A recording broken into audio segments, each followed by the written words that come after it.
लुणर मूल्य हेउछि हीराठू भी अधिक। आउ से अति मूल्यवान लुण हेउछंती आपण। ए कथा मो नुह, स्वयं जीशु ख्रीष्ट निजे कहउछंती। तेबे आजिर वीडियो रे आमे जानिबा जीशु काहेकि मनुष्य को लुण सहित तुलना कले, आउ लुणर मूल्य हीराठू भी अधिक केमिति हेला से विषय रे आज आमे जानिबा। ए वीडियो रु आपण बहुत किछि सिखिबाकू पाइबे, तेणु वीडियो को मझिरे टिके भी कटाकटी न करी शेष पर्यंत देखंतु, ता नहेले आपण किछि भी बुझी पारिबेनी। Welcome to my channel the word of God with Shahini. नमस्कार दर्शक बंधु, मो शाहिनी। आपण देखुछंती मो channel the word of God with Shahini. मोर प्रिय भाई ओ भौणी माने, आजिर वीडियो रे आमे पवित्र बाइबल रो किछि वाक्य पढ़िबा एवं गोटे गप माध्यम रे वाक्य को बुझिबा। आसंतु आमे वाक्य रे देखिबा माथे लिखित सुसमाचार अध्याय 5 पद संख्या 13। एथिरे एपरि लेखा अछि, तुम्भे माने पृथ्वीर लवण, किंतु लवण जदि स्वाद विहीन तेबे ताहा काहेरे लवणाक्त हेबो, ताहा आउ कौनसी कार्य योग्य नुहे, केवल बाहरे पका जाई लोकमानंको पाद तळे दलित हेबार योग्य। ए अल्प वाक्य द्वारा प्रभु आम समस्तंकु आशीर्वाद करंतु। मोर प्रिय भाई ओ भौणी माने, आसंतु आजिर वाक्य संपर्क रे आमे गोटे गप सुनिबा एवं बुझिबाकू चेष्टा करिबा। थरे गोटे राज्य रे जणे राजा थिले, तांकर 4 जण पिला थिले। आउ राजा तांको पिला मानंकु बहुत भल पाउथिले। आउ से भाबिले, मो पिला माने मते केते भल पाउछंती, ताहा थरे देखिबा पई मो तांको परीक्षा करिबी। एहा भाबी से तांकर 4 जण पिलांकु तांको पाखकु डाकिले। आउ समस्तंकु डाकी से सेमानंकु पचारिले, पिला माने मो तो तुम मानंकु बहुत भल पाए, हेले मो जानिबाकु चाहे तुमे माने मते केते भल पाओ, तुमे माने मते केमिति देखुछ, तुम मानंको आगरे मोर मूल्य कौन। जणे पिला कहिला, बापा मो तुमको रूपा परी देखुछि, काहेकि ना तार मूल्य बहुत अटे। ए कथा सुनी राजा कहिले, ठीक अछि। तेबे आउ जणे पिला कहिला, बापा मो तुमको सोना परी देखुछि, काहेकि ना ताहा रूपाठू भी अधिक मूल्यवान। ए कथा सुनी बापा खुशी हेले। तेबे आउ जणे पिला कहिला, बापा मो तुमको हीरा परी देखुछि, काहेकि ना ताहा रूपा और सोना ठारू भी अधिक मूल्यवान, आउ तुमे मो पई हीराटिए, मो जीवन रे तुमर मूल्य हीरा परी। ए कथा सुनी राजा बहुत खुशी हेले। तेबे आउ जणे पिला कहिला, बापा मो तुमको लुण परी देखुछि। ए कथा सुनी राजा आश्चर्य हेले, आउ रागिकी कहिले, माने तुमे मते लुण परी देखुछ, तुम आगरे मोर मूल्य लुण परी, जहा कि पानी रे पड़िबा मात्रे बिली जाए। जेउ लुणर मूल्य सबुठारु कम, तुमे से लुण परी मते देखुछ। तेबे पिलाटी कहिला, हां बापा मो तुमको लुण परी देखुछि, मो जीवन रे तुमर मूल्य लुण परी। ए कथा सुनी राजा आहुरी रागिले, आउ तांको मंत्री को कही से पिला को दंड देबा पई बंदी कले। एहा देखी राजांको धर्मपत्नी रानी तांको किछि कहिले नाही, हेले खाइबा रांधिबा लोकंको पाखकु जाई सेमानंको कहिले, आजि ठारू राजांकर कौनसी भी खाद्य रे लुण पकेइब नाही, सबु बेले सबु खाद्य तांको अलणा देब। तेणु सेमाने राजांको अलणा खाद्य खाइबाकू देले। राजा से खाद्य थरे सेमिति ही खाइले। तांको किछि गोटे खाइबारे कमी लागिला, तथापि से किछि बुझी न पारिबा कारणरू सेमति ही खाइले। हेले दीपहर समय रे भी राजांको ठीक सेमिति अलणा खाइबा ही खाइबाकू दियागला। से अल्प किछि खाइले, आउ देखिले खाद्यटा जमा भी स्वाद लागू नाही। एहा देखी से खाद्य रांधिबा लोकंको बहुत किछि सुनेइले, आउ सेमति अल्प किछि खाई खाइबारू उठी गले। एबे पुणी थरे राति खाइबा समय रे भी तांको ठीक सेमिति अलणा खाइबा ही ଖାଇବାକୁ ଦିଆଗଲା। ସେ ଅଳ୍ପ କିଛି ଖାଦ୍ୟ ଖାଇଲେ ଆଉ ବହୁତ ରାଗିଲେ, କାରଣ ତାହା ଅଲଣା ଥିଲା ଆଉ ସେ ଖାଦ୍ୟ ଜମା ବି ସ୍ୱାଦ ନଥିଲା। ସେ ବହୁତ ରାଗରେ ଖାଦ୍ୟ ରାନ୍ଧୁଥିବା ଲୋକମାନଙ୍କୁ କେତେ କଣ ଶୁଣେଇଲେ, ତାଙ୍କୁ ବହୁତ ଗାଳି ଦେଲେ ଆଉ ଖାଇବା ନ ଖାଇକି ନିଜ ରୁମକୁ ଚାଲିଗଲେ। ତେବେ ରାଣୀ ରାଜାଙ୍କ ପାଖକୁ ଗଲେ ଆଉ କହିଲେ, ତୁମେ ଜାଣିଛ ସେ ଖାଦ୍ୟ କାହିଁକି ସ୍ୱାଦ ଲାଗୁନି? ତୁମେ କାହିଁକି ଖାଇପାରିଲନି? ରାଜା କହିଲେ, କାହିଁକି? ତେବେ ରାଣୀ କହିଲେ, ସେ ଖାଦ୍ୟକୁ ସେମାନେ ସବୁବେଳେ ଯେମିତି ରାନ୍ଧନ୍ତି ଠିକ୍ ସେମିତି ହିଁ ରାନ୍ଧିଥିଲେ, ହେଲେ ସେଥିରେ କେବଳ ଗୋଟେ ଜିନିଷ ହିଁ ଅଭାବ ଥିଲା। ସେ ତରକାରୀରେ ସେମାନେ ତେଲ, ମସଲା, ପରିବା ଯାହା ବି ପକେଇବା କଥା ସବୁ ପକଉଥିଲେ, କେବଳ ଲୁଣକୁ ଛାଡ଼ି।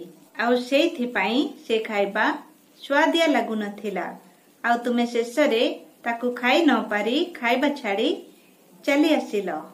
ଆଉ ଏ କାମ କରିବାକୁ ସେମାନଙ୍କୁ ମୁଁ ନିଜେ ହିଁ କହିଥିଲି, କାହିଁକି ନା ତୁମେ ଆଜି ଆମ ପିଲାମାନଙ୍କୁ ପଚାରୁଥିଲ କି ତୁମେମାନେ ମତେ କେମିତି ଦେଖୁଛ। ଆଉ ସେଥିମଧ୍ୟରୁ 3 ଜଣ ପିଲା କହିଲେ ସୁନା, ରୂପା ଆଉ ହୀରା ପରି। ହେଲେ ଆଉ ଜଣେ ପିଲା କହିଲା, ମୁଁ ତୁମକୁ ଲୁଣ ପରି ଦେଖୁଛି। ଆଉ ସେ ପିଲାକୁ ତୁମେ ବନ୍ଦୀ କରିଦେଲ। ତା କଥାକୁ, ତା ଉଦ୍ଦେଶ୍ୟକୁ ତୁମେ ବୁଝିପାରିଲ ନାହିଁ ଆଉ କିଛି ନ ବୁଝି ସୁଝି ତୁମେ ମୋ ପିଲାକୁ ବନ୍ଦୀ କରି ତାକୁ ଦଣ୍ଡ ଦେଲ।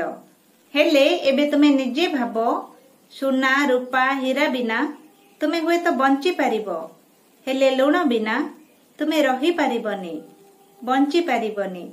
କାରଣ ଖାଦ୍ୟ ନ ଖାଇଲେ ତୁମେ ବଞ୍ଚିପାରିବନି ଆଉ ଖାଦ୍ୟରେ ଲୁଣ ନ ପଡ଼ିଲେ ତୁମେ ସେ ଖାଦ୍ୟକୁ ଖାଇପାରିବନି।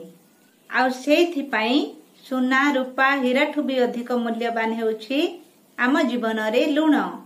ଆଉ ସେହି ମୂଲ୍ୟବାନ ଲୁଣ ପରି ଯେଉଁ ପିଲା ତୁମକୁ ଦେଖୁଛି ବୋଲି କହିଲା, ସେହି ପିଲାକୁ ହିଁ ତୁମେ ତାର ଉଦ୍ଦେଶ୍ୟକୁ ବୁଝି ନ ପାରି ବନ୍ଦୀ କରି ତାକୁ ଦଣ୍ଡ ଦେଲ, ତାକୁ କଷ୍ଟ ଦେଲ। ତେବେ ରାଜା ନିଜର ଭୁଲକୁ ବୁଝି ଶୀଘ୍ର ଯାଇ ସେ ପିଲାକୁ ଆଣି ତାକୁ କ୍ଷମା ମାଗିଲେ। ମୋର ପ୍ରିୟ ଭାଇ ଓ ଭଉଣୀମାନେ, କେବଳ ଗପରେ ନୁହେଁ ବରଂ ପ୍ରକୃତ ଜୀବନରେ ବି ଆମେ ସୁନା, ରୂପା, ହୀରା ନହେଲେ ରହିପାରିବା, ହେଲେ ଲୁଣ ନହେଲେ ଆମେ ରହିପାରିବାନି। ତେଣୁ ଲୁଣର ମୂଲ୍ୟ ଆମ ଜୀବନରେ କେତେ, ସେ କଥା ଆମେ ସମସ୍ତେ ଜାଣନ୍ତି। ଆଉ କେବଳ ସେଇଥିପାଇଁ ଯୀଶୁଖ୍ରୀଷ୍ଟ ଆମକୁ ଲୁଣ ସହିତ ତୁଳନା କରିଛନ୍ତି ଆଉ କହୁଛନ୍ତି, ତୁମ୍ଭେମାନେ ହେଉଛ ପୃଥିବୀର ଲବଣ। ପ୍ରିୟ ଭାଇ ଓ ଭଉଣୀମାନେ, ଚିନିର ଗୁଣ ଯେମିତି ମିଠା ହେବା, ଠିକ୍ ସେମିତି ଲୁଣର ଗୁଣ ଲୁଣିଆ ହେବା।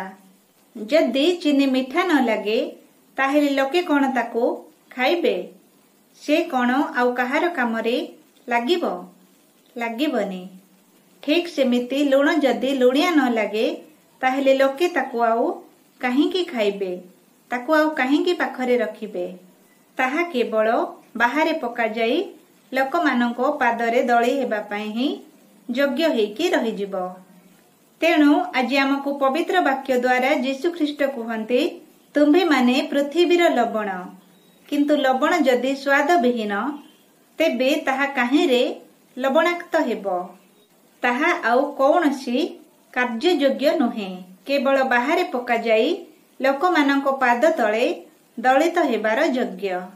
ମୋର ପ୍ରିୟ ଭାଇ ଓ ଭଉଣୀମାନେ, ଆଜିର ବାକ୍ୟରୁ ଆମେ ଏହା ଶିଖିବା କି ଆମେ ଆମର ମଣିଷପଣିଆକୁ ବୁଝି ପ୍ରକୃତରେ ଜଣେ ଭଲ ମଣିଷ କେମିତି ରହିବା ଉଚିତ, ଜଣେ ମଣିଷ ହିସାବରେ ଆମର କର୍ତ୍ତବ୍ୟ ସବୁ କଣ, ଅନ୍ୟମାନଙ୍କ ସହିତ କେମିତି ବ୍ୟବହାର କରିବା, ସେ ସବୁକୁ ଧ୍ୟାନରେ ରଖି ଜଣେ ଉତ୍ତମ ଆଉ ଆଦର୍ଶ ମଣିଷ ହେଇକି ରହିବା ଆଉ ସମସ୍ତଙ୍କ ସହିତ ସ୍ନେହ ପ୍ରେମରେ, ହସ ଖୁସିରେ ମିଳିମିଶି ଚଳିବା। ତା ନହେଲେ ଲୁଣ ଯେମିତି ତାର ସ୍ୱାଦକୁ ହରେଇଲେ ଲୋକେ ତାକୁ ବାହାରେ ପକାନ୍ତି ଆଉ ପାଦରେ ଦଳା ଚକଟା କରନ୍ତି, ଠିକ୍ ସେମିତି ଆମେ ଯଦି ଆମର ମଣିଷପଣିଆ ହରେଇବା, ଆମର ସ୍ୱାଦକୁ ହରେଇବା, ତାହେଲେ ଲୋକେ ଆମକୁ ମଧ୍ୟ ପାଦରେ ଦଳା ଚକଟା କରିବେ। ଆମକୁ ଆଉ କେହି ଭଲ ପାଇବେନି, କେହି ସମ୍ମାନ ଦେବେନି, केही आम सहित भल व्यवहार करिबेनी, भलरे कथा हेबेनी, आम सहित केही सांग हेबेनी, आउ शेषरे आमे एकुटिया हेई जिबा। सेतेबेळकू पाखरे आउ केही नथिबे, तेणु सबु बेले स्वादिष्ट लुण परि हेई रहिबा, जहा समस्तंक कामरे लागिबो। आउ लोकमाने आपणंक पई झोरी हेबे, आपणंकर प्रशंसा करिबे, आपणंकू भल पाइबे, आपणंकू सम्मान देबे, आउ आपणंक सहित लोके उत्तम व्यवहार करिबे। मोर प्रिय भाई ओ भौणी माने, आजी प्रभु आमको एते सुंदर वाक्य देले किछि बुझिबा ओ शिखिबा पाई, ता सहित आमको एते सुंदर दिनटिए देखिबा पाई सुजोग देले। तेणु आसंतु आमे आमर महान परमेश्वरंको धन्यवाद देबा। मोर प्रिय भाई ओ भौणी माने, मु आशा करे ए भिडियो रे थिबा प्रत्येक विषय को आपण ठीक भावरे बुझी पारिथिबे। जदि आपणको मते किछि भी कहिबा को इच्छा हुए ताहेले कमेंट माध्यम रे निहाती कहंतु। मु समस्तंक कमेंट पढ़िबी आ समस्तंको उत्तर मध्य देबी। आजिर भिडियो जदि आपणको टिके भी भल लागिला ताहेले गोटे लाइक करी निजर भल पाइबा दियंतु।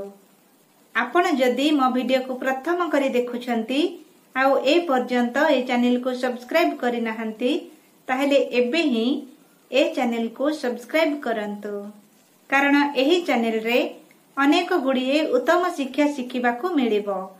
ता सहित यीशु ख्रीष्टंकर मिठा मिठा वाक्य शुणिबाकू भी सबु बेले एही चैनल रे आपणंकू मिलिबो। तेणु एबे ही ए चैनल को सब्सक्राइब करंतु। आजि पाई रहिली, पुणी देखा हेबा एमती ही आउ एक सुंदर भिडियो रे। से पर्यंत प्रभु आम समस्तंको आशीर्वाद करंतु आउ भलरे रखंतु। समस्तंको जय जीशु, प्रेज द लॉर्ड।